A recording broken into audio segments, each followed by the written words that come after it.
Afternoon বন্ধুরা, চলে আসলাম দুপুরবেলা রান্না নিয়ে। চলো আজকে রবিবার, ছুটি দিন। তা কি রান্না করছি ছুটি ছিল, চলো তোমাদের সাথে সেটা হচ্ছে শেয়ার করছি।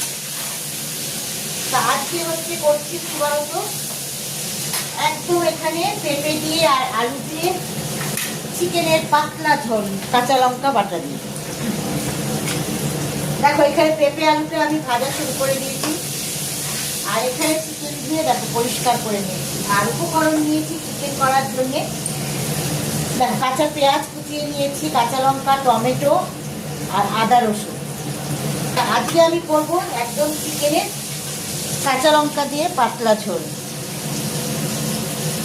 আর সঙ্গে আছে গাছের তৈরি, মানে গাছের তৈরি না, মানে গাছে লাগিয়েছিলাম সিম গাছ, তোমাদের সাথে সেটা আগেও শেয়ার করেছি আমি।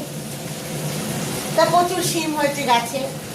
তা আজকেও আমি আজকে গাছ থেকে তুলে নিয়ে এসে শিম সর্ষে করেছি। দেখো একদম মাখা মাখা করে শিম সর্ষে, ফাটাফাটি লাগে একদম। এটা কি বলতো, ঘরের তো কোনো সার টার দিয়ে না, তাতে খেতে বেশি স্বাদ হয়। আর এখন ভাতটা আজকে বলতে পারছি না যে ভাতটা এখনো বসাইনি। ভাতটা হচ্ছে আরেকটু পরে বসাবো, কেন বলতো একদম ভাতটা তাহলে গরম থাকবে। আমার আবার ঠান্ডা ভাত খেতে একদম ভালো লাগে না শীতকালে।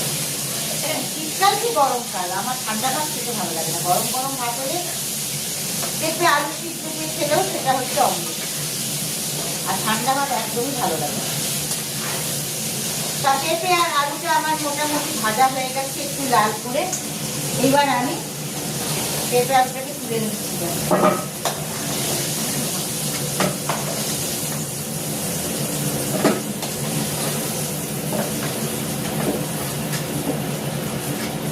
এর মধ্যে আমি এখন ফোড়ন দেব গোটা জিরে, শুকনো লঙ্কা।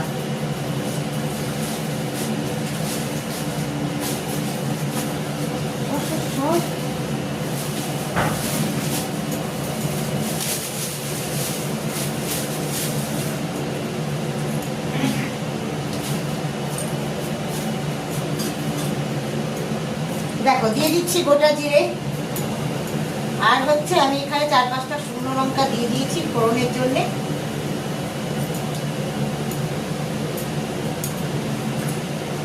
দিয়ে দিচ্ছি শুকনো লঙ্কা ফোড়ন। আর শুকনো লঙ্কা ফোড়ন দিলে কি বলতো, মাংসটা খেতে খুব টেস্ট হয়।